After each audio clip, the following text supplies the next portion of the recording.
Welcome back to my YouTube channel, and today I'm going to be talking to you about why I will never compete again, because I do get asked this question a lot on my social media and just at expos and in everyday life really.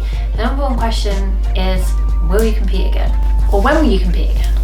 So yeah, I just thought it'd be easier to come on here and just explain my reasons why I will never compete again. But don't worry, it's not all going to be negative Nancy, because there are some positives that I did really enjoy about the whole process of my competing, my short-lived competing journey last year in 2017. So I'm going to split it up in two different parts, or try to. First of all, I'm going to talk about positives, and then I will talk about the negatives. So basically, for those who don't know, last year I competed twice for the first time. Once in September and once in October. So my first show was a qualifier to qualify for the British finals in October. The reasons why I wanted to compete was to do it for myself, for my own personal goals, just to make that clear. I've trained for a few years now in weight training, and I've kind of built up a physique that, well, I'm really happy with. I never look at myself and think, oh, I want that to grow more, oh, I want that to grow more. I just go in the gym and train how I like to train. And then last year I thought, do you know what? I would love to push myself out of my comfort zone, because I am not the most confidentist. Is that even a word? No, I don't think it is. I'm not the most confident person, so I just wanted to kind of challenge myself and push myself out of my comfort zone, and to step on stage and get judged. Well, that was really something that I never ever thought I would do. So because I've kind of built up my physique, I thought, do you know what? Let's give it a go. Not to do for the long term at all. I never had any goals to kind of compete and then carry on for years and years competing. So that's kind of like a little bit of the background of the competitions that I did last year and why I wanted to do them. I came second in the qualifier, and I pretty much got last call out in the British finals. So I was really happy with my physique. I was so happy with what I bought. Like, seriously, I really enjoyed the process. I enjoyed the way my body changed. Like, I've never seen my body change like that before, and it was really exciting to see that, like, every day I worked hard, I was one step closer to my goal of getting on stage, and the way my body changed, it reflected that, and it was like a really good feeling. Like, it felt really rewarding, and it really motivated me to keep on going. And that brings me on to like having a goal. Like, I loved having a goal, and I do hear a lot of people say that actually, like when they compete, they love competing for the reason that they do have a goal in mind. So I did really love the thought of having like an end goal, all these stages to get through to get to that. I loved being on stage, which is really weird for me, because obviously like I was way out my comfort zone, and I did shock myself, like in a really weird way, even though I was so nervous and it was such an overwhelming feeling. Once I was on stage, I really liked being able to display my hard work. So yeah, all in all, I was really happy with like the package that I bought, which is, I think, is really important, because you know, I come one of the last call outs at the British finals, but do you think it bothered me? No, because I was happy with how I looked.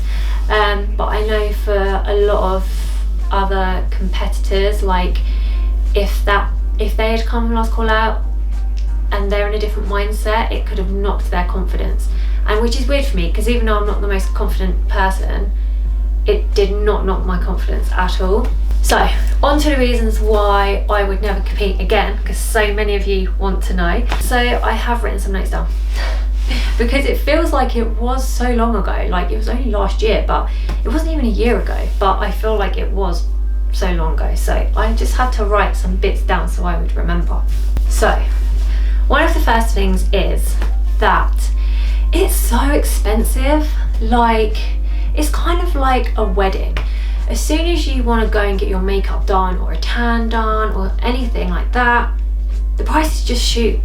They go right up. Then you've got like your bikini, food, the supplements, the shoes, the travel, the hotel, even the coaching. So everything just adds up. It's bloody expensive, it really, really is. It really is subjective, like on the day, to whatever the judges are looking for. And when you work so hard for like 10 to 12, sometimes people even do a prep for 16 weeks, and you just have no idea who them judges are going to be and what the hell they're looking for. You know, you might be working towards something that none of them like. So I didn't really like the fact of how subjective it is. Like, it's quite hard to know what to work towards. I competed with UKBFF, they're a federation in the UK. Oh God, I'm getting pins and needles. The reason why I went with them is because, well, it was mainly because Romain had competed with them in the past. So I hadn't heard of, I don't think I'd even heard really of PCA, that's another federation. So yeah, I kind of just went with UKBFF. I'm going to be really honest with you because I'm never going to compete with them again, but I had such a horrible experience with them. For someone who was a first time competitor, to go and compete with a federation that makes you feel like shit, to be honest. It's not very nice. They were just, I won't go into detail, but just for instance, so in the registration, I was really, really patronised and made to feel like this big. And I was so shocked, like I would never answer anyone back, I'm not confrontational or anything. I was just so shocked, I actually couldn't even believe my ears, and that was my first show. You know, I was really nervous even going into the registration. That kind of really put me off. All I'll say is I had a really bad experience with UKBFF. I really didn't like the politics that was involved. There's actually coaches on the judging panel sometimes. And actually, I think in my first show, I did have a judge who was a coach, and I'm pretty sure one of the girls was one of his clients. How is that even allowed? Like, obviously they're going to be biased towards their competitor and mark them higher than someone like me who they wouldn't know. And it was like to the point where if you didn't go to a certain gym to train, if you didn't go to a certain posing coach to pose with, if you didn't go up and talk to a certain person to make yourself known, like, obviously I was doing this for my personal reasons, so I didn't do any of that. But for someone who really wants to take it further, do you really want to be licking people's asses so much, like, just to get yourself placed higher? Like, you would want to have your physique marked on exactly how you look, exactly what you've worked on. My first show, I came second, which to me was amazing. Like, I actually got a trophy and everything. I did not even expect anything from that show. Like, I did not expect to be called top 3, to place second and get a trophy. So I was really, really happy with that. It was really strange because I'd been working really hard on like my glutes and my shoulders and stuff, and it was quite strange. Like, when I say it's so subjective, this is what I mean, because on the day it was really strange, it was really hard to understand what they were looking for, because the girl that won looked absolutely incredible, by the way, but I did see on her social media that what she needed to work on was her glutes and her shoulders. My feedback was, what was my feedback? Oh, because one of my quads was bigger than the other by, like, me and Romain actually measured it. It was literally like by this much. And one of my quads was bigger than the other, and that was my feedback. So when in a bikini show, like, the shoulders and the glutes are apparently two of the main areas that you need. So, like, obviously when someone who wins has the feedback they need to work on them 2 areas, and my feedback is just one quad's bigger than the other, it's kind of like, what the hell? Like, what am I supposed to go back and work on? Like, so yeah, that's what I mean about it being subjective, and you know, you just don't know what they're looking for on the day. I didn't really like the fact that I didn't really have, like, I have quite a busy social life. Like, I have a really, really good, tight, close group of friends around me since I've since I've been younger, and we've all grown up still. We've never drifted apart, and I didn't like the fact that I couldn't be sociable as much as I would like to have done, because obviously I did want to put 110% in it. I wanted to challenge myself, and I just wanted to, because obviously this was the only time I was going to do it, so I wanted to make sure I got the most out of it for this one time in my life. So I didn't really like the fact that I couldn't really, like, if it was a birthday or, you know, someone was going out for dinner, or because also I was doing a carb cycle, and for those of you who don't know what a carb cycle is, it's where you manipulate your carbs to kind of spike your metabolism and keep it working. So I was on like a low carb day, two low carb days, a medium day and a high day, or something like that. So on a high carb day, I'd have to eat so much food, like literally so much. There's no way I could go out like for a day out or whatever. I would have to carry so much food around with me. So that was quite hard, not being able to go out with my friends when I wanted, or you know, go out for lunch with my mum when I wanted. There was a time when I had to go and do posing, and I picked someone in London, which is probably stupid, but it was so hard to find anyone around my area. So I picked someone in London, and I'm pretty sure I was on a high carb day that day, so I had to take shit loads of food with me, and it was just such a nightmare. And also it was in the summer as well, so I was carrying all this food around, and I had to make sure I was eating like on specific times of the day. And so yeah, it just gets a bit too much, and like it's really hard to explain to people, oh, I can't come and do this, oh, I can't come and do that, because they really don't understand. I'm lucky my friends did understand, but there are people like that I know who do lose friends through competing and stuff, because it is such a selfish sport. And if you want to kind of get the best out of your physique and really challenge yourself, you do have to make sacrifices and compromise on certain things in your life. So yeah, I'm quite fortunate that my friends kind of really understood, and they backed me the whole way, really, really supportive. And that goes for my family as well, and obviously remains. So actually carrying on from that, the tiredness as well, like obviously you are literally like, you're having to eat like a low carb diet. Obviously for me, I was doing carb cycle, but it's still staggering your body up and then dropping the calories down. So also doing like cardio with that as well, it was making me so tired. And at the time I was actually releasing my first Strong and Sexy guide as well. I look back now and I think, how the hell did I do that? Like, I remember sitting down in the kitchen at 6 o'clock every morning on my laptop, like carrying on with my guide with black coffees constantly, because I just don't even know how I concentrated. So yeah, the tiredness is like a massive thing. You have to be in bed so early the night before, because you need to make sure that you're getting enough sleep. You know, obviously I have my work to do. I just couldn't focus on just competing. I still had stuff to do. So yeah, being tired all the time wasn't really fun. Also, the training in the gym has to be so specific. So whereas I absolutely love training, I like going in, I like having the energy, I like trying to lift like heavy weight, and that's really fun for me. So it kind of like did take away the fun part for me. I ended up going into the gym with hardly any energy, not really being able to lift. Like, I would pick up the 2 kgs for lat raises and be like, God. So that kind of really took away the fun part for me. So in the end, the training towards, like in the beginning it was fine when my calories were high, but towards the end it really did take that fun part away from me in training, and I'm not about that life.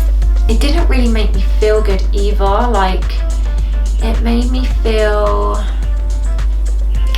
kind of, I wouldn't say ill, but I was really run down. I was really run down, and it did take quite a few months to get my body back to normal. And my skin was just like so dry, and the complexion, like literally I lost my glow. Like, it was horrible. I had spots, and I never get spots ever. So it wasn't very nice. Like, I was putting so much like moisturiser on my face. I thought, oh, you know, maybe it's just because I've never done it before. I was thinking, oh, maybe it's my hormones, maybe it's just because, you know, I'm 1 year older and like everything's starting to change.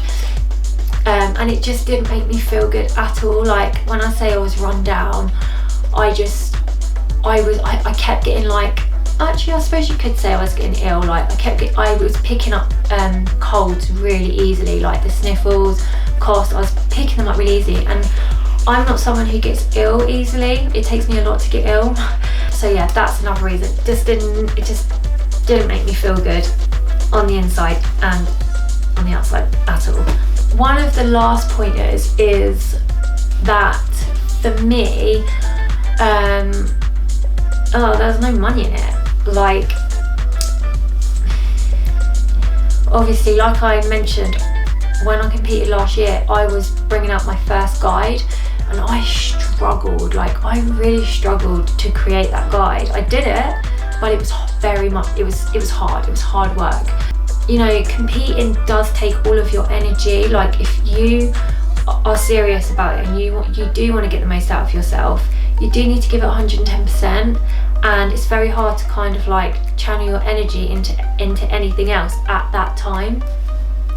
And I like to be doing different things. Like, I don't like to be just doing one thing. I like to make sure I've got energy for, you know, if I have an idea, well, I want to go and pursue that idea. If I want to do this, I'll go do that.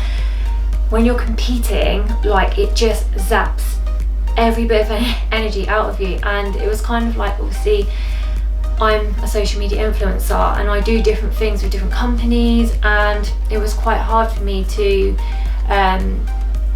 carry on doing those kind of things, and obviously bringing out guide, like creating the next one, thinking of ideas, because of the competing. It kind of consumed my life and my energy at that time. It would actually make my personal brand fail in a way.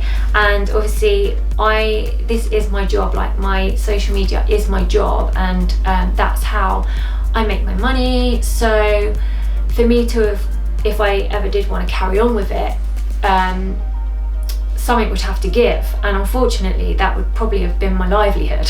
Some people that are right at the top do make a lot of money from it, but there are a lot of people who I would say they are at the top as well, who I personally know who are IFBB pros and have been on the Olympia stage, and they're still working day jobs, or they've had to leave this competing world behind and go and get a day job because they just cannot afford it anymore. Some people do make money, but some people don't, and unfortunately for me, there wouldn't have been any money in it for me. But you know, I got my personal goals out of it, and that is why I wanted to compete in the first place. I never had visions of me doing it for years and years, trying to get to the top. It was simply something that I wanted to do to push myself out of my comfort zone, and I bloody did it, and I did it twice. Like, the first time, like I said, I had no expectation at all. Didn't even think I'd qualify for the British, and that's not because I don't believe in myself. It's just because I'd never done it before, and I didn't know what to expect. Like, I have no idea what they're looking for. I don't know if I look good, or I know I look good to me, but I don't know if you think I look good. So never thought I was going to qualify for the British finals. And I remember when I was up there on my first show, and I was so nervous. Like, I was backstage and I was thinking, why am I doing this? Like, why the hell am I about to do this? I was shaking. Oh my god, it was so overwhelming. Like, as soon as I walked out, whoa, it was like, get me off. But I did it, and I had the twitchiest mouth, I had the twitchiest smiles down there, and I literally felt like everyone could see, like. But when I watch videos back, you can't actually even tell. So yeah, like, to go through all of that, then to obviously place second and get a qualification for the British finals and have to do it again, I was like, am I actually going to do this? Because of the way I am, like, it was such a massive thing for me. I was so proud of myself for doing it, not once but twice. The thing is, hats off to anyone who does this all year round. I mean, I know some people who compete all year round.